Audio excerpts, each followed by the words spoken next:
Former Vice Chief of Staff of the Army and Chairman of the Institute for the Study of War. General, great to have you with us today.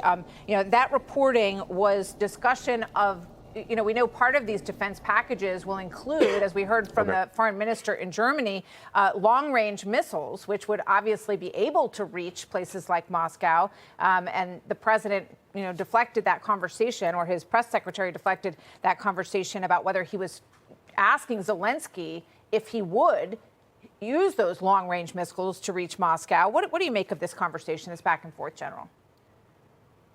Yeah, well, I mean, the president really never refuses the opportunity to answer questions, but it doesn't necessarily get at complicated policy issues. I think, in my mind, when I look at what the question asked and then what his response is, he doesn't think Zelensky should be targeting the people in Moscow. That's what I think the issue is here. Mm-hmm. If there's a legitimate military target in the vicinity of Moscow, which Zelensky and his people have gone after in the past, I think certainly that is fair game. So I don't think that's a reflection of a policy issue.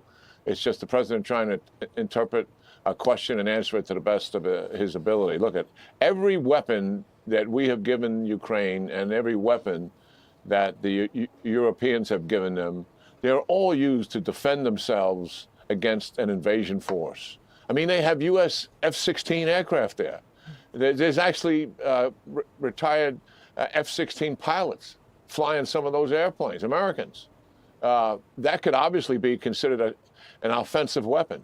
But the reality is they're all conducting defensive operations against an invasion force. And certainly, if there are bases that are providing aircraft, and the Ukrainians can attack those bases where the airplanes are before they fly over their cities and drop the bombs, and they have to wait until they get over the cities to attack them. Which one of those is a better answer? I mean, it's obvious to anybody. So we got to think, get a big picture here in terms of what is really happening. Certainly, Ukraine should never, and they have not been limited to only attack something that's inside of Ukraine, when a lot of capability is coming from Russia itself. All right, and certainly their logistical infrastructure is fair game as well. Two quick questions, if I can. You just said that there are retired U.S. Air Force pilots who are flying over Russia on behalf of Ukraine?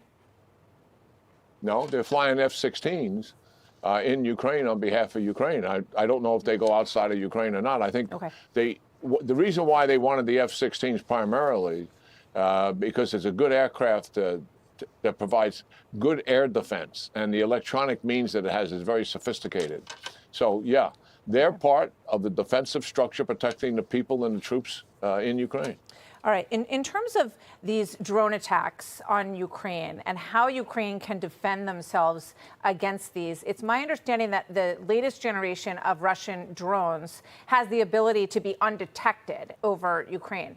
And tell me about how that's going in terms of Ukraine's ability to deflect those incoming drones and these Patriot missiles, and how they will protect their ability to have air defense over Ukraine. Well, Russia does not have stealth drones, but many drones are susceptible to electronic warfare. In other words, you separate the person that's controlling that drone, the messages that they're sending to them, you jam that. And that's an effective way of taking drones down. The reality is that drone technology, Martha, is advancing so rapidly, it's hard for both forces to kind of keep up with it.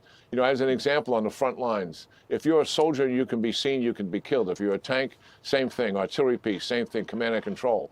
One of the things the Russians have done is they've started using optic cable wires, very thin wires, that fly the drone out 15 to 20 miles so that it can't be interfered with, because the message is being sent by the wire and not through the air in terms of a radio wave. Yeah. The technology is changing right before our eyes here. But listen, counter drone technology is a major issue for the United States. We saw what happened at those bases in Russia. That could happen in the United States to our bases as well. Israel demonstrated very much the same thing with drones against Iran, that they put into Iran, and from Iran itself, they attacked Iran's capabilities. We have to get a counter-drone strategy in this country. And just recently, the Secretary of Defense, Pete Hegseth, had approved that. The Chief of Staff of the Army recommended it. And this is a huge step forward here that we're going to have to form to be able to do that, to take care of our bases and infrastructure in the United States, as well as our troops that are deployed overseas. Absolutely. Complicated stuff, to be sure. It sure but is. we got to get on with it. Well, yeah, I'm not. It doesn't give me a lot of confidence that you're saying that we're behind in that, and we do definitely have to become more dominant in that field.